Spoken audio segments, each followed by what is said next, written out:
أعوذ بالله من الشيطان الرجيم. بسم الله الرحمن الرحيم. السلام عليكم ورحمة الله وبركاته.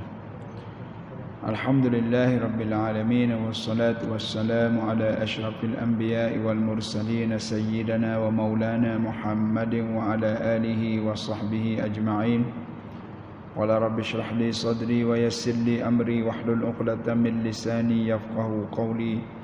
سبحانك لا علم لنا إلا ما علمتنا إنك أنت العليم الحكيم. اللهم علمنا ما ينفعنا وانفعنا بما علمتنا وزدنا علما. اللهم أغننا بالعلم وزينا بالحلم وأكرمنا بالتقوى وجملنا بالعافية. اللهم اجعل قولي قولا مؤثرا في قلبي وقلوب الحاضرين والمستمعين. اللهم ذكرنا منه ما نسينا وعلمنا منه ما جهلنا. وصلى الله على سيدنا محمد وعلى آله وصحبه والحمد لله رب العالمين. Alhamdulillah, dulu kini dan selamanya kita rafa'kan kehadiran Allah Subhanahu wa taala. Pada malam ini masih lagi diberi dan dikurniakan untuk kita sama-sama hadir di sini. Semoga dengan keberadaan kita di sini akan menambahkan lagi dalam mizan hasanat dan kebaikan kita. Dan bagi kita yang belum lagi berniat iktikaf, sama-sama kita berniat semoga kita mendapat lebih lagi ganjaran. Dihormati, dikasihi Tuan Pengerusi ataupun Tuan Nazim Masjid, Tuan-Tuan Imam, Tuan-Tuan Bilal, seluruh ahli jawatan kuasa masjid, para alim ulama dan juga al-tazidah, tuan-tuan dan puan dan juga yang mengikuti live kita pada malam ini. InsyaAllah kita akan membicarakan lagi sambungan daripada apa yang tersiri dan terbaki dalam siri pertemuan kita yang telah lepas, mengenai dengan dawaul qalbi, penawar ataupun obat bagi hati yang ketiga, iaitu da'bus salihin, suhbatus salihin, iaitu berkawan ataupun berbaik-baik dengan orang-orang yang baik, as-salihin, orang-orang yang baik. Maka kita telah membicarakan satu asar daripada Ibnu Abbas radhiyallahu taala anhuma. Ibnu Abbas berkata, orang-orang yang baik ini Allah Ta'ala berikan kepadanya beberapa perkara.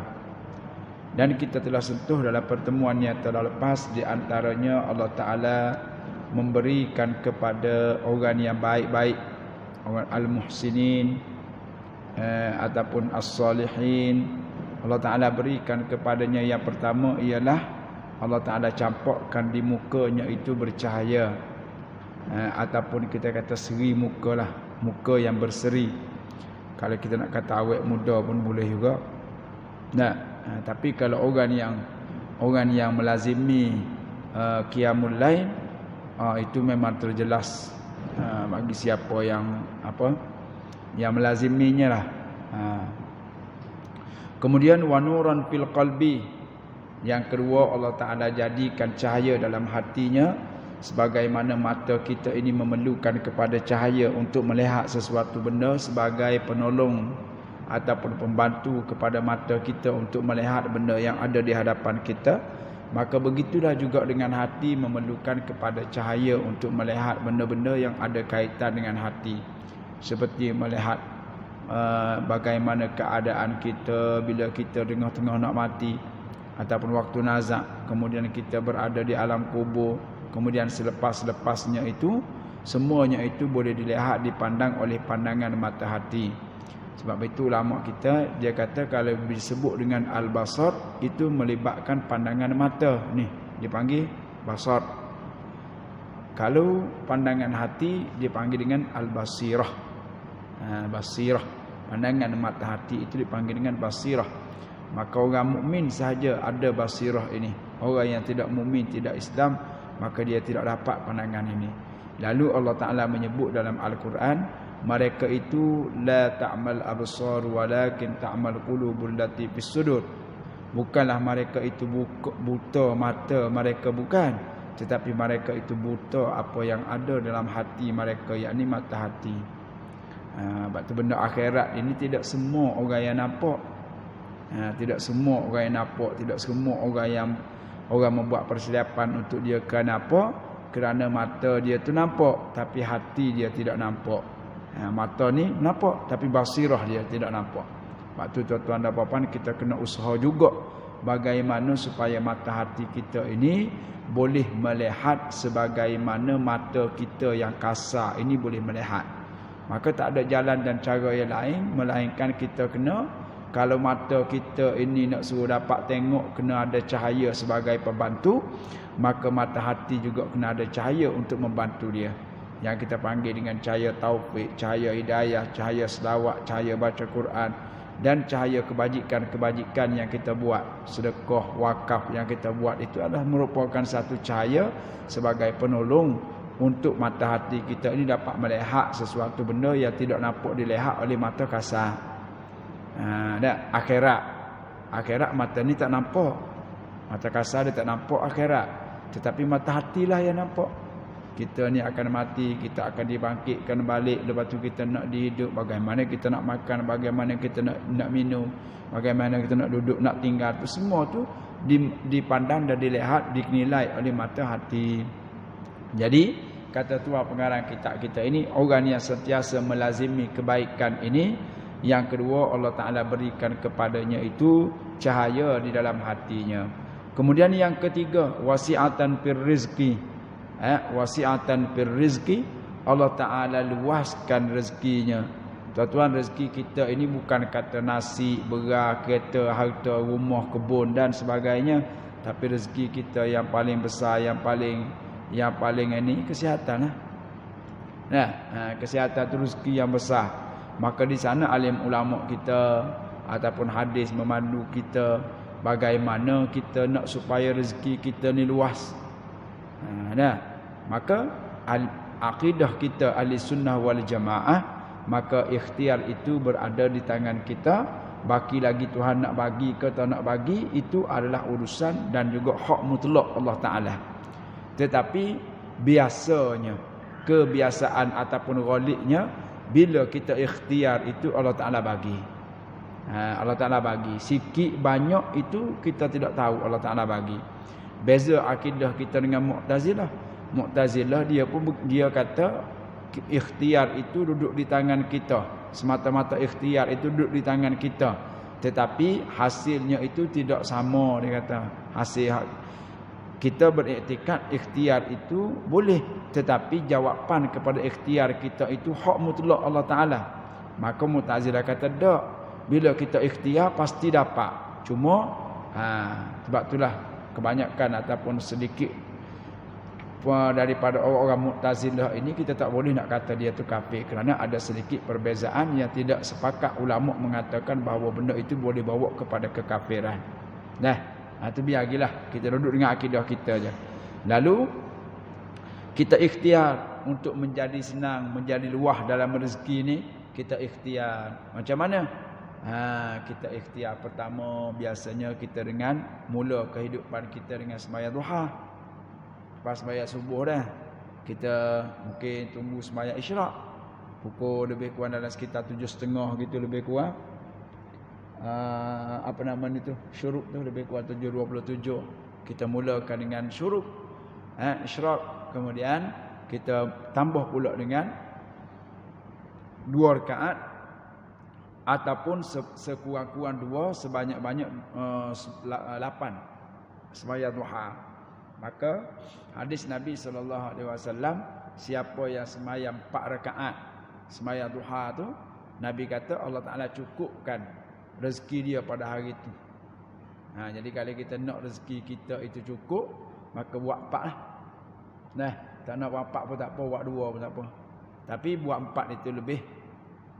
Sebab tu dia sebut 2 itu kurang, sebanyaknya 4. Sebanyaknya 4 pula. Sebanyaknya 8. Walaupun ada khilaf lagi, kata ada 12 dan sebagainya. Dan lagi-lagi banyak lagi kita ikhtiar dengan cara yang kedua. Kita apa dia? Baca sebelum tidur. Baca suratul Waqiah. Suratul Al-Mulk. Tu amalan-amalan. Tuhan nak bagi, Tuhan tak nak bagi, biar dulu. Yang penting kita usaha dulu. Sebagaimana kita ambil contoh gini. Kalau kita duduk di rumah, Kalau Tuhan nak bagi rezeki boleh tak? Kita duduk di rumah, tidur bangun. Kalau Tuhan nak bagi rezeki boleh tak? Boleh, tak ada masalah. Nah, tak ada masalah. Tuhan nak bagi. Tetapi goliknya payahlah nak masuk gitu. Nak mari orang ketuk pintu semacam ni, Allah nak bagi durian 2 biji. Musa pula Musa king. Payahlah. Hak duduk buat sembahyang duha 2 rakaat setiap hari dah berbelah tahun, puluh tahun pun jarang nak dapat Musa king free 2. Ndak sebiji pun payah, apatah lagi 2. Tapi kalau Tuhan nak, kita tidak napi hak tu. Tuhan kata dia nak bagi, tak ada apa boleh bagi. Bukan kata 2 biji, 10 biji pun kalau dah Tuhan kata dia bagi, dia bagi. Cuma goliknya tak bekerja, tak berusaha, itu payah. Maka kita usaha dulu. Kita buka kedai dulu, kita susun dia, kita promosi, kita layan orang yang mari ke kedai kita dengan baik, semua itu. Maka ikhtiar kita lah tu. Kalau tak dapat juga kita rezeki nak macam mana, tak ada rezeki kita lah tu. Maka kita ikhtiar dengan cara tadi, bayar duha, baca surah-surah tertentu pada sebelum tidur. Tetapi hak kita tahu dan hak lazim kita buatnya ialah derma lah. Hak tu derma memang sedekah, dan derma ini di antara jaminan Nabi SAW bagi orang yang nak rezeki dia banyak, kemudian nak dipermudahkan urusan dia, maka perbanyakkanlah sedekah ataupun wakaf dan sebagainya, derma ke. Dan rasa nak permudahkan urusan kita, maka permudahkanlah urusan orang. Siapa yang memudahkan urusan orang, Allah Ta'ala akan hantar ataupun Allah Ta'ala akan buka hati orang lain untuk memudahkan urusan kita. Gitu. Kita yang sudah berumur, tuan-tuan dan puan-puan yang sudah berumur, mesti lebih banyak lagi pengalaman daripada saya yang baru ni. Pernah sekali tuan-tuan, yalah bila Allah Ta'ala tidak nak tolong tu payahlah. Tapi bila Allah Ta'ala tolong tu senang ya. Satu hari saya ada urusan, kita pun pergilah nak jumpa dengan seseorang, nak buat sesuatu benda. Kita pun kena tunggu sekejap ya, tunggu kita dah. Tunggu. Lepas tu tak dapat jumpa lagi. Tunggu lagi, tak dapat jumpa lagi. Tapi bila Allah Ta'ala nak tolong tadi tu, yang kita kata bila Allah Ta'ala nak tolong tu senang sangat je. Bila kita duduk diam gitu, mari seorang hamba Allah, dia kata, ni ustaz nak. Saya kata ya. Duduk buat apa? Ni ada nak tunggu ni sikit, ada benda. Tak apa, mari kat saya. Kita bagi kat dia, tak ada 5 minit, sekejap dia mari, sudah dah ustaz, tak apalah. Tak sudah dah kau? Allah, dia minta maaf lah saya masuk lambat dan sebagainya, terpaksa ustaz menunggu. Tengok. Bila Allah Ta'ala nak tolong, mudah sangat-sangat ya. Tapi bila Allah Ta'ala tidak nak tolong, ya Allah, pergi sehari tak siap, pergi 2 hari tak siap. 3 hari pun kadang-kadang tak siap lagi. Tu. Sebab tu tuan-tuan, kalau kita nak supaya urusan kita dimudahkan, maka permudahkan urusan orang. Kalau kita ni rasa kita nak apa dia? Nak rezeki kita luas, maka luaskanlah rezeki orang melalui kita. Nak dengan kita belanja makan, dengan kita derma, dengan kita bagi beras, dengan kita bagi macam-macam lah. Bagi tuan-tuan dan puan-puan yang duduk di sekitar sini yang terkenal dengan orang yang kaya, banyak duit, banyak harta semua tu, mudah sekali tuan-tuan dan puan-puan nak cari pahala. Mudah sekali. Saya ada satu anak murid saya pun dalam bab ni belajar dengan dia. Dia tiap-tiap bulan dia beli beli beras dengan nilaian yang banyak, dengan minyak, dan dia bagi-bagikan satu beras, satu minyak, satu beras, satu minyak. Selama saya mengajar dia di rumahnya lah. Saya pun dapat belajar, ya Allah, betul juga cara makcik ni buat. Cara makcik ni buat. Maka tuan-tuan, kita pun boleh buat begitu. Kita ada rezeki yang Allah Ta'ala beri lebih daripada keperluan kegunaan kita. Beli beras ke, beli gula. Kita tengok orang susah, kita bagi dan sebagainya. InsyaAllah tuan-tuan, bila kita permudahkan urusan orang, Allah Ta'ala akan permudahkan urusan kita. Dan memang begitu pun. Kalau tuan-tuan nak cerita yang pelik-pelik lagi, WhatsApp ataupun call saya melalui peribadilah. Tu hak kita cerita mengenai pengalaman diri kita, yang kita rasa ya Allah kadang-kadang menitis air mata.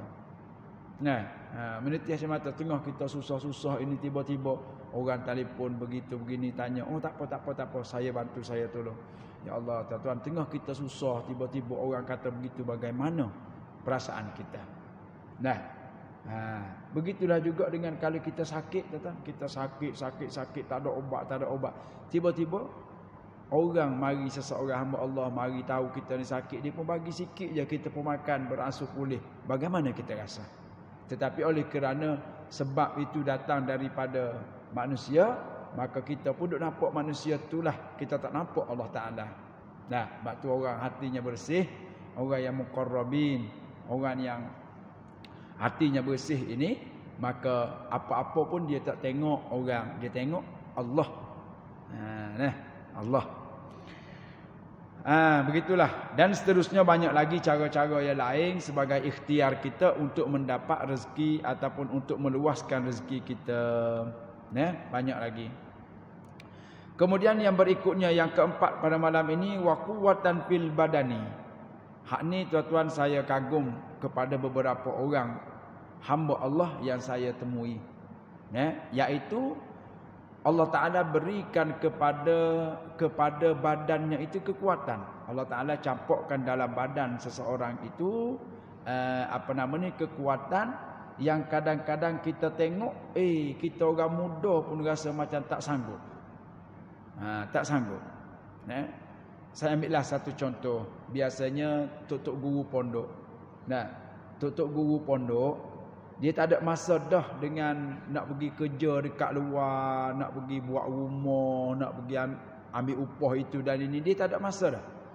Dia bangun awal pagi, kita tidak tahu pukul berapa dia bangun awal pagi, dan dia semayang apa, doa apa, kita tidak tahu. Tapi subuh dia mari imam di pondok dia. Lepas subuh mengajar kitab sebiji, 2 biji, 3 biji kitab. Sampailah waktu duha, dia rehat sekejap. Lepas tu pukul 11 pula dia ada kelas pula. Sama ada kat luar ke dalam pondok ke.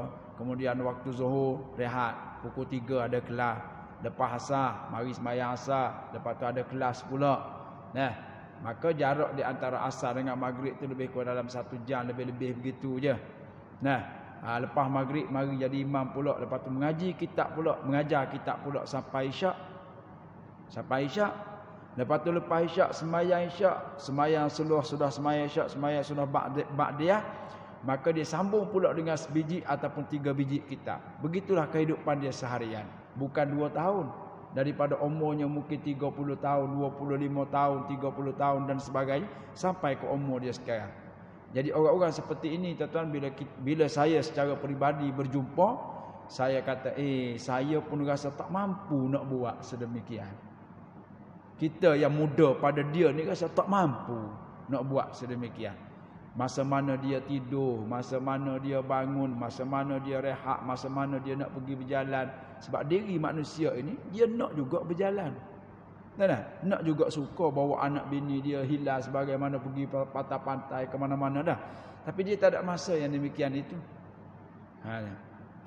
Tapi Masya Allah tuan-tuan, Allah Ta'ala bagi rezeki kepada mereka ini. Kerana Allah Ta'ala janji dah. Nabi pun sebut dah dalam hadis, Allah Ta'ala pun sebut dalam Al-Quran mengenai dengan rezeki ini, suatu benda yang tak boleh dicopang ambil oleh manusia. Tak boleh.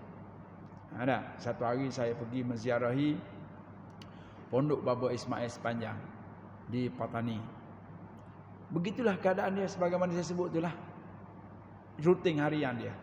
Cuma tambah lagi satu, setiap selepas asar dia akan buka pintu rumah dia untuk menyambut orang-orang yang datang, sama ada mari nak menziarah dia ataupun nak mari tanya khabar mengenai dengan anak-anak yang mengaji di pondok, ataupun nak mari bertanya masalah. Dan kadang-kadang ada juga yang mari nak minta perubatan dengan dia. Sampai maghrib, azan maghrib, orang balik, dia pun balik masuk dalam rumah, sejaknya keluar balik mengajar kitab sampai isyak. Tapi ya Allah tuan-tuan, bila kita tengok kita pun rasa tubuh badan kita yang muda yang rasa kuat lebih pada dia ini rasa tak mampu. Saya pun tertanya-tanya juga sehinggalah saya jumpa kata-kata Ibnu Abbas ini. Barulah soalan itu terjawab. Nah, saya kata bagaimana dia lebih tua pada aku. Tetapi rutin harian dia itu aku ni rehat. Banyak kita tidur. Kadang-kadang lepas subuh kita tidur. Dia tak tidur dah lepas subuh. Ada. Macam mana? Apa kapsul yang dia makan? Ubat apa yang dia makan sehingga kuat begitu lalu? Rupanya tak ada ubat apa. Inilah ubatnya. Allah Ta'ala berikan, kata Ibn Abbas, wa quwwatan fil badani. Allah Ta'ala berikan, campurkan dalam diri dia, dalam tubuh badan dia itu kekuatan. Sehingga dia tidak rasa penat dengan kerja yang dia buat. Tuan-tuan mungkin ada pengalaman berjumpa dengan orang-orang tertentu. Saya rasa boleh bayangkan apa yang saya sebut itu dengan pengalaman tuan-tuan. Dan insya-Allah tuan-tuan lebih yakin. Tu. Dan kalau tuan-tuan rasa nak cuba sendiri, boleh saya tunjuk satu cara. Kalau tuan-tuan rasa nak juga cara ini, tuan-tuan cubalah amalkan qiyamul lail. Cuba amal qiyamul lail. Insya-Allah wa quwwatan fil badani, kekuatan pada badan ini Allah Ta'ala beri. Taklah bagi. Tapi jangan buat 3 malam. Buat 3 malam nak rasa selalu memang daklah. Kita tanah durian pun 3 tahun belum tentu boleh makan lagi. Tapi yang confirm rasa tak boleh makan lagi dah. Itu 3 tahun. Ini kan pula kita buat 3 malam. Mungkin di kalangan tuan-tuan dan puan-puan ini saya yakin ada orang yang jangan miss lah dengan qiyamul lail. Saya yakin ada. Cuma bila dia tak sedar ataupun sakit, barulah dia tak buat. Ketika orang seperti ini, cuba tanya dia. Cuba tanya.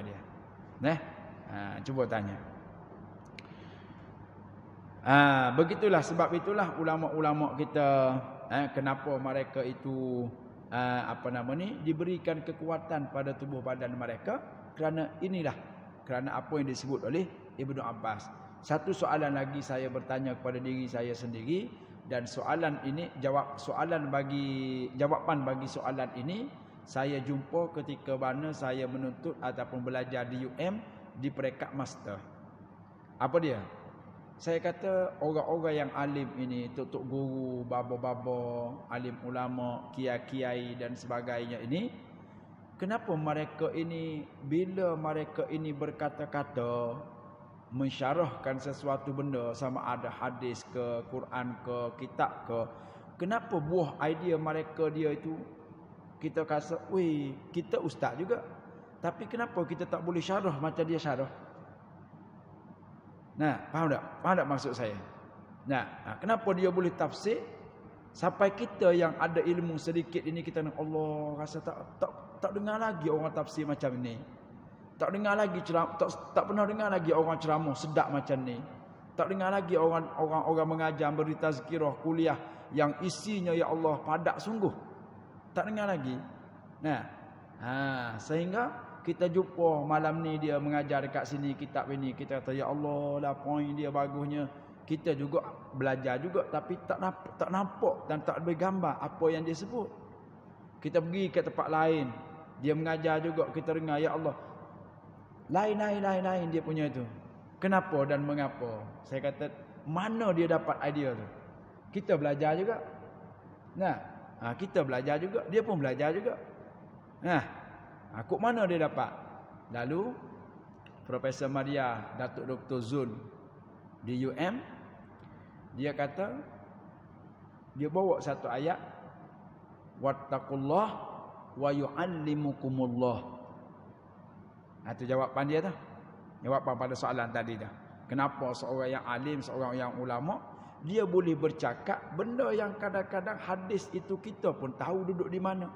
Kita pun tahu tafsiran dia, tapi dia tafsir itu lebih jelas, lebih sedap, lebih manis, lebih Kenapa tu? Maka jawapannya tadi Allah Ta'ala sebut dalam Al-Quran, saya lupa dalam surah apa.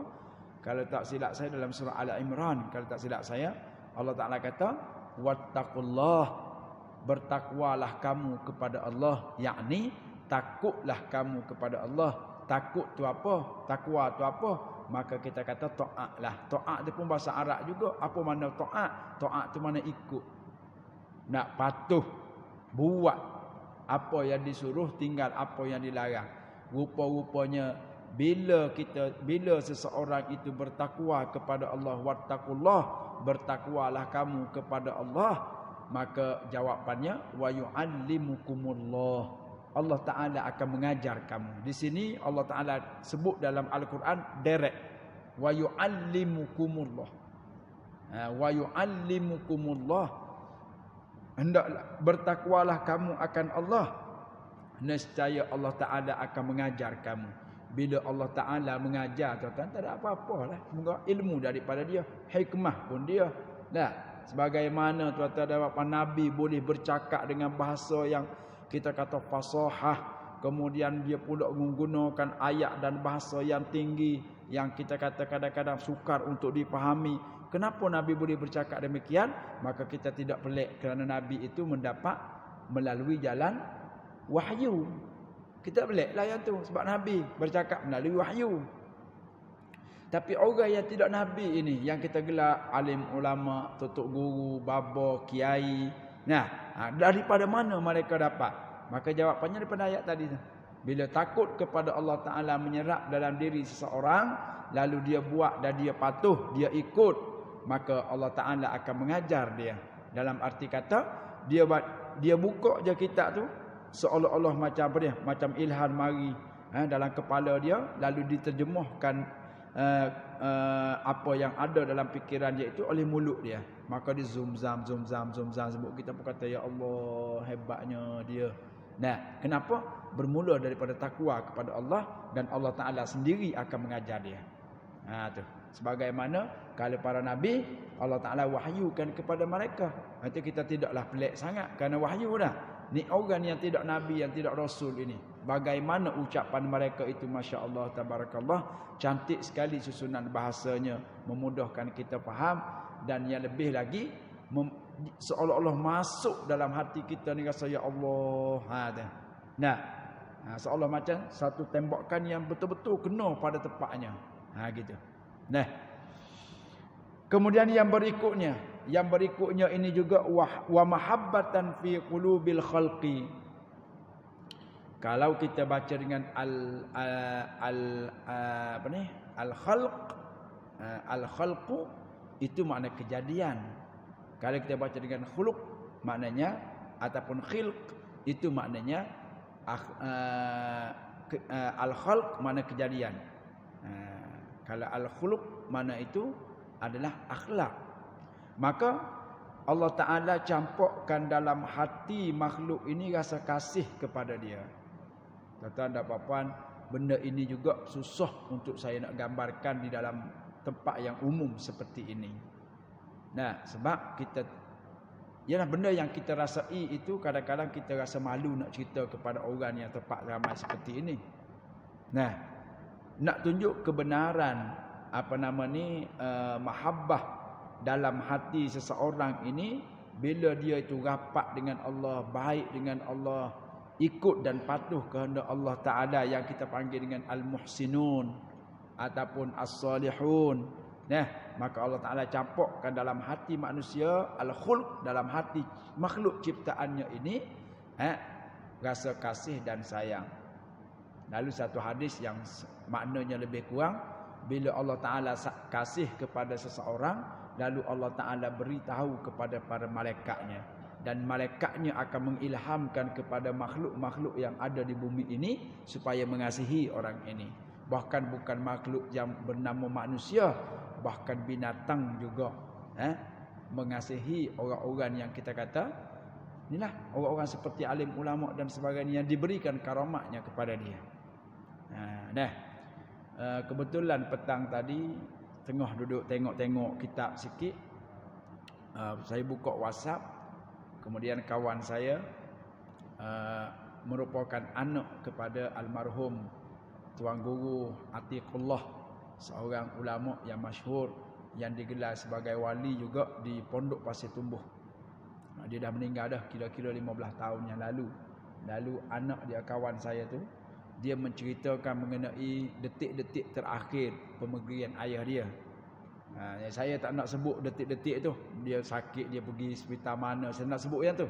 Saya nak sebut sedikit kata-kata dia, tulisan dia. Dia kata, setelah ayahnya disahkan meninggal dan diumumkan di masjid Pondok Pasir Tumbuh ketika itu, maka selepas subuh saja berduyun pakat pergi ke rumah. Nak pergi buat apa? Nak pergi tengok jenazah. Sedangkan kalau kita pergi pun orang meninggal, tak boleh nak bersalah apa, betul tak? Baik kita duduk di rumah berdoa dah.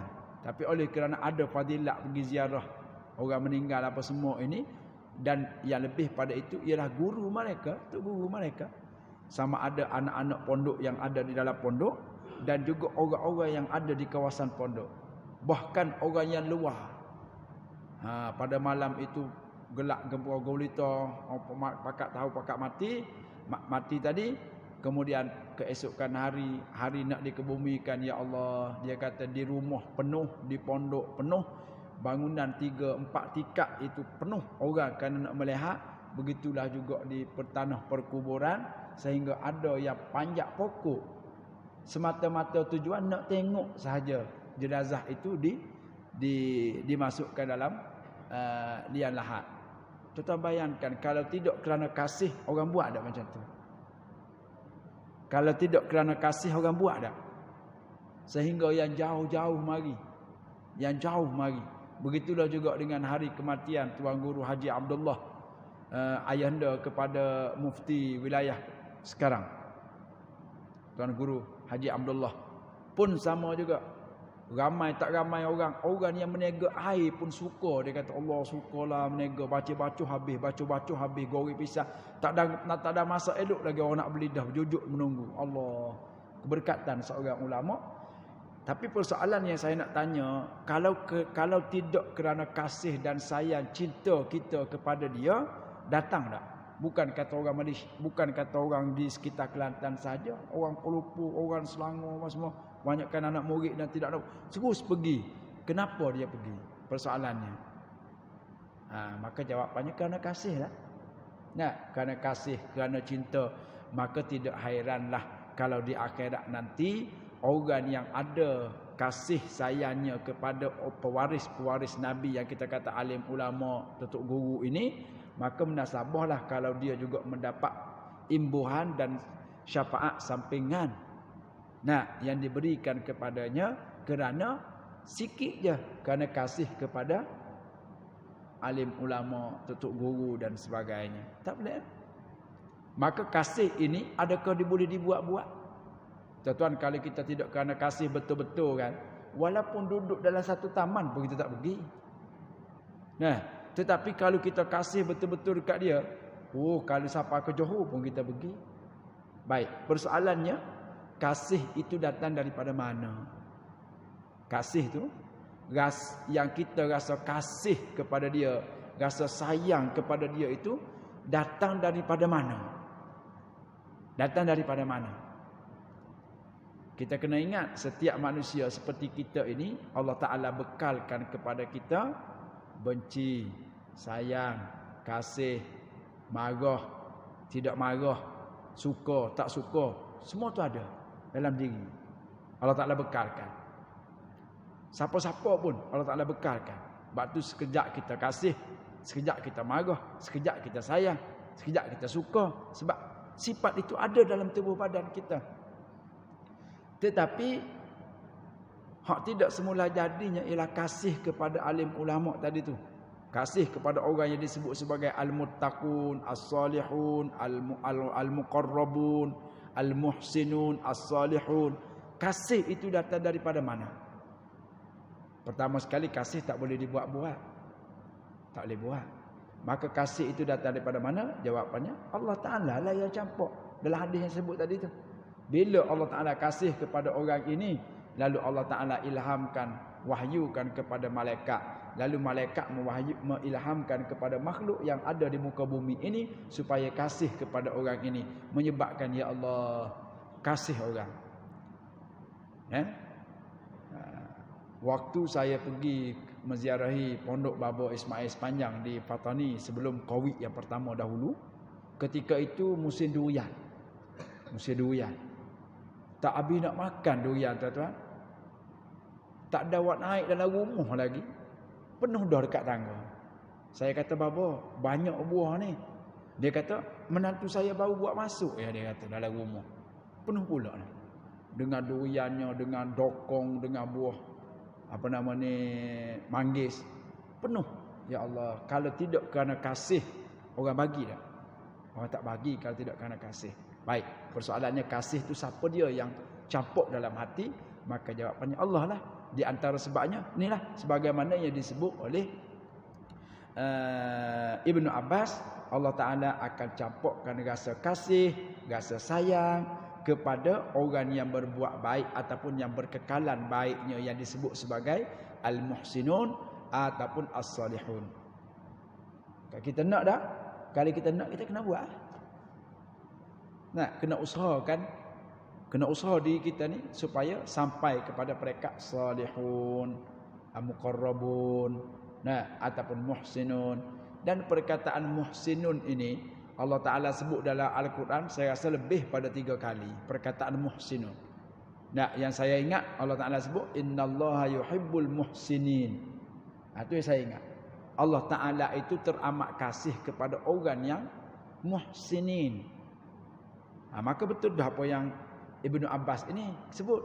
Sebab para sahabat ini dia berkata adalah campuran daripada Al-Quran dan hadis. Ataupun apa-apa yang disebut oleh Nabi, ataupun dia melihat kepada perbuatan Nabi, maka dia sebut berdasarkan kepada benda itu. Maka dengan itu kata-katanya itu boleh diterima pakai. Kerana bukan daripada otak dia, bukan daripada nafsu dia, bukan daripada kehendak dia, tapi daripada apa yang dia dengar, apa yang dia tengok, apa yang Rasulullah buat, maka dia kesimpulan dia buat. Sebab itu hari ini perkataan sahabat diterima pakai. Walaupun dia bukan tarah Nabi, bukan tarah hadis Nabi. Nah, kenapa? Kerana gabungan daripada perbuatan Nabi, perkataan Nabi, diam duduk Nabi itu, maka dia uli-uli, maka jadilah dia sebut, maka sebutannya itu boleh digunakan pakai kerana ada kebenarannya. Sebagaimana sinilah dia kata Allah Ta'ala campur, Allah Ta'ala akan campurkan dalam hati makhluk ini rasa sayang kepada dia. Maka betul kerana Allah Ta'ala sebut dalam Al-Quran innallaha yuhibbul muhsinin. Allah Ta'ala amat kasih ataupun sayang dan kasih kepada orang-orang yang muhsinin. Jadi kalau Allah Ta'ala campurkan dalam hati orang supaya kasih kepada dia, itu betul. Nah, tu sebab tu tuan-tuan, yalah kita tengok tok-tok guru pondok dan sebagainya, mereka tak ada kebun, berkebun dengan pondok dia tu yalah. Tetapi Masya Allah, bila musim buah, waktu saya duduk di pondok dulu pun macam tu juga. Nah, musim buah, kita nak makan pun tak ada, tapi rumah tok guru sampai. Bukan sikit-sikit, buat mari satu guni. Tok guru satu guni. Walhanya kalau kita fikir dengan otak yang waras, tok guru tak makan sampai satu guni. Tapi nak tunjuk kasih dia tu, sayang dia tu, tak tergamuk nak bagi sikit. Tak tergamuk nak bagi sikit. Walaupun dia tahu tok guru tak habis makan dalam 3 plastik, 4 plastik, tak habis makan. Tapi kasih dia, dia nak tunjuk dan nak buktikan kasih dia tu. Maka orang yang kasih kepada alim ulama dan para-para pewaris Nabi ini, maka berhaklah ia mendapat apa yang dijanjikan oleh Nabi sallallahu alaihi wasallam. Begitulah juga dengan orang yang memusuhinya, ada juga janji. Tu. Baik, itu kata Ibnu Abbas bagi orang yang dipanggil dengan orang yang as-salihun ataupun al-muhsinun. Begitulah tuan-tuan dan puan-puan bagi orang yang soleh lawan dia toleh. Faham tak? Mana baik lawan dia buruk. Baik lawan dia buruk. Maka soleh itu orang yang baik, toleh itu orang yang buruk. Maka kata Ibnu Abbas, dia kata bagi orang yang berkekalan dengan maksiat, berkekalan dengan perangainya yang tak baik itu, yang jahat itu, yang maksiat itu, ingatlah dia kata bagi orang seperti ini juga akan mendapat beberapa benda. Kalau orang baik mendapat 7 benda tadi, maka orang yang berkekalan dengan tidak baik, dengan dosa maksiat juga akan dapat 7 benda juga. Yang pertama dia kata wa innalil hasanati sawadan fil wajhi. Bagi orang yang sentiasa melazimi mengekali kejahatan ini, maksiat ini, Allah Taala akan capokkan di mukanya itu tak ada seri. Tuan-tuan, kita ni walaupun bukan wali Allah Taala kan, bukan wali dah, bukan tarah wali, tapi kita boleh agak tengok muka seseorang dah. Kita tengok muka ni, tak percaya mana lah puan. Nah, tapi bila kita tengok muka ni boleh percaya. Kok mana? Melalui mana kita boleh baca? Tengok muka dia kita boleh lalu. Nah, tak tahulah, tapi betul lah dia kata ini sawadan fil wajhi. Allah Taala maknanya gelapkan muka dia. Kalau kita kata hitam kan marah pula tak? Gelapkan mukanya. Oh, ya. Baik, kita berhenti setakat dulu. Wallahu subhanahu wa ta'ala alam. Subhanakallahumma hamdika asyhadu an la ilaha illa anta astaghfiruka wa atubu ilaik. Bismillahirrahmanirrahim. Wal 'asri innal insana lafi khusr illal ladzina amanu wa 'amilus solihati wa tawassaw bil haqqi wa tawassaw bis sabr. A'udzu billahi minasyaitonir rajim. Bismillahirrahmanirrahim. Allahumma 'allimna ma yanfa'una wa anfa'na bima 'allamtana wa zidna ilma. Sallallahu alaihi wasallam Muhammad wa ala alihi wasallam. Alhamdulillahirabbil alamin.